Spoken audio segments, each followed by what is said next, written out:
So let me show you how this works. I have a lot of competitors for my blog. One is a tool called Sprout Social, great company, social media management, enterprise grade tool. And I'm comparing their stats with my stats once again using SEMrush. They have a higher authority score. They have organic search traffic of 3 million. I'm at about 140,000. We can ignore the paid search traffic. They also have more than 2 million backlinks, and I have less than 1/10 of what they have, right? However, when it comes to what I am an expert in, which is influencer marketing, I have 68 blog posts on the subject. They only have 10. And what this means is that I have 13% of my content revolving around influencer marketing. So when bots, search engines crawl my site, they're going to see that there's a lot related to influencer marketing. Whereas with Sprout Social, it's only 1%. It's not their main thing. They don't really offer an influencer marketing tool.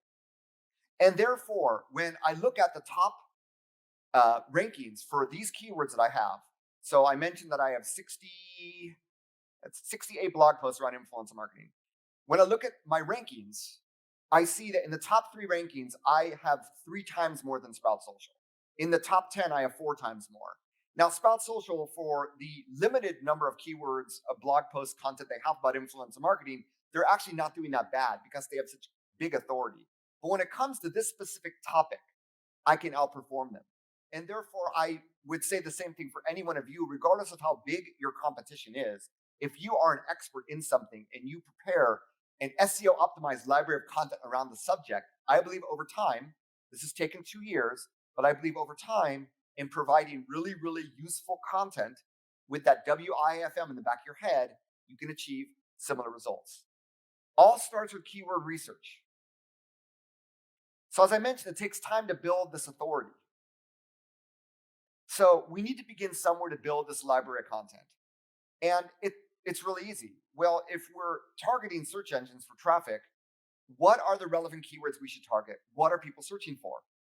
We need to use a tool. So I say we start with our most important anchor keyword. So I'll give you the example. Influencer marketing was my most important keyword.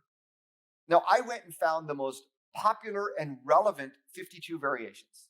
52 meaning that if I blogged once a week over the course of a year, I could fill this library of content and then over time revise those posts that needed revisions. So you're not always having to blog new content. Once you have this library, you can work to revise and optimize it. That's good for SEO as well. So this exact number isn't important. I've worked with really, really niche B2B companies where no matter how far we research, there were not 52 keywords. That's fine. But it's this notion that you need a certain volume. And I think 52 is a good number once a week over a year to search for. Now, there's a lot of different tools that you can use for keyword research. I'm not related to any of these, but I have found SEMrush to be the best for me. You might use a tool like Ubersuggest as a tool that a lot of small businesses use. You can use, the keyword planner in Google Ads. You could use Google Suggest and just type in keywords on Google and see what they recommend. I prefer to use SEMrush, and that's why all the screenshots I'm showing you are from that tool. So when I look at influencer marketing, I see that there is 12,100 search volume over the course of a month. I mentioned that I'm getting 144,000 searches or organic traffic from Google per month. So influencer marketing is only 12,100 searches. But if we look at the variations and the questions, there are more than 11,000 keywords out there that people are searching for. But not every keyword is relevant. For instance, Influencer Marketing Hub, which is the second keyword under influencer marketing, is a competitor. Influencer marketing agency. I'm not an influencer marketing agency. I'm not going to bother with that keyword. Influencer Marketing Hub TikTok. I'm not going to bother with that. Influencer marketing platform. Yes, I'm going to talk about that. And maybe I'm going to write a blog post about the top 10 influencer. And you only need to curate those keywords that would lead potential customers to you. So you're actually looking at what my 52 looks like. Influencer marketing, how to become an influencer, how to become an Instagram influencer, Amazon influencer program. These are all the top 52 in terms of search volume that are relevant to my company. And everyone is going to have a different sort of list as you go through your own company and the relevance of these keywords. Then I started targeting the lowest volume in competition. So what SEO tools do is they'll show you the approximate search volume per month. They'll also take a look at the top search results and they'll try to figure out which are going to be easier for you to compete with. Always start with the easiest to compete with, the lowest search volume. Yes, it's going to take time to generate a lot of traffic, but by doing so, you begin to rank for keywords, increase your authority over time once you begin to rank. So start small. But before we start, there's another concept that's really important here. So I talked about the keywords, but we need to also confirm what's called search intent.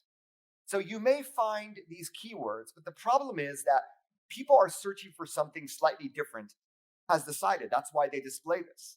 So by actually taking every one of these 52 keywords and looking at what Google serves, we are now guesstimating what type of content Google wants to provide them. In this case, the search intent is not aligned with my company, and I'm not going to bother with this keyword. So it's a little bit tedious of an exercise, but I think after going through a really solid list of keywords that are both relevant to your business and relevant to what people are searching for on search engines. Another important thing is that some of these keywords can be merged. So when you do the search intent, Google is showing the exact same what is influencer marketing will be similar to what is appearing in the top search results. And therefore, you're guessing that Google, using their technology, is looking for those semantic keywords as well. And therefore, you probably want to make sure they're included when you talk about that subject. That's really the best way to understand it. Hopefully that makes sense. Awesome.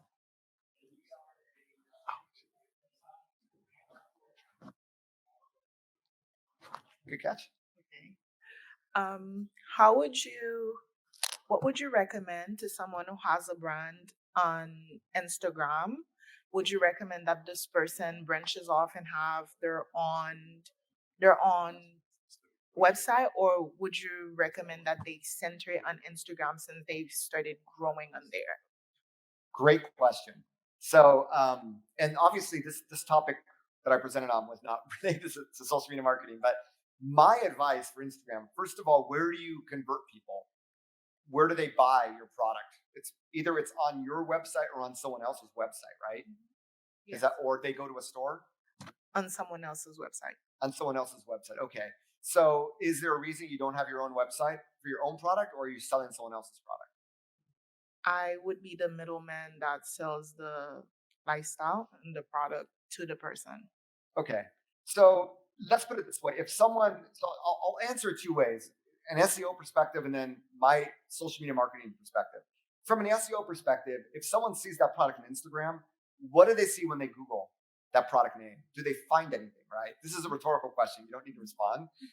One of my clients early on wanted to work with bloggers, blogger outreach, bloggers as influencers, because when someone did a search, their product name was not coming up anywhere on the top 10 results. So that working with bloggers or influencers gave them the ability so that if people were searching for more information, they'd find it. And I believe a website at a minimum allows you to build trust and credibility with people that might see it on Instagram, but they're not going to like immediately buy it. They want to do a little bit of research. So a website will fit that need. As far as Instagram goes, I mean, you can't ignore Instagram. It's huge, right? And TikTok, what have you. I think the problem that most companies have with Instagram is their images look like advertisements. So if you have lots of customers, or if you were to work with influencers, if I was to be, CMO for uh, a company that was on Instagram, I would want to have all of my content be user generated content. Every day, I'd like to publish content, an image of one of my customers, or if my customers don't exist, an influencer using my product, because that content is always going to perform better than if you take these stock photo like looking images. Now, there are some people that are really good photographers that can get away with it, but most companies, user generated content will outperform their own content. So that would be my advice is for Instagram is actually to work with other influencers. And I'm not talking about necessarily expensive people. I'm talking about giving away free product to people that are talking about, that are posting content about what your product's about, and inciting more word of mouth while also getting more content for you to publish. And then you can also have that content your own website, right? So that would be my advice. Obviously, I don't know about you, but I find that reels are just way outperforming static images. So having a reel strategy is going to be important. And then if you have a reel strategy, you can carry that over to TikTok. So a few things to think about. You're probably already doing some of that, but that would be my advice. Thank you. Mhm.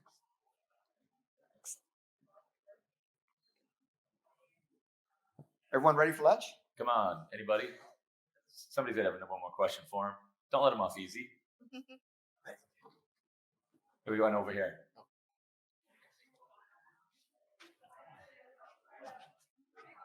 Hi, you mentioned when building backlinks, like building relationships with journalists. I was wondering, like, if you had any like ideas on like how to do that.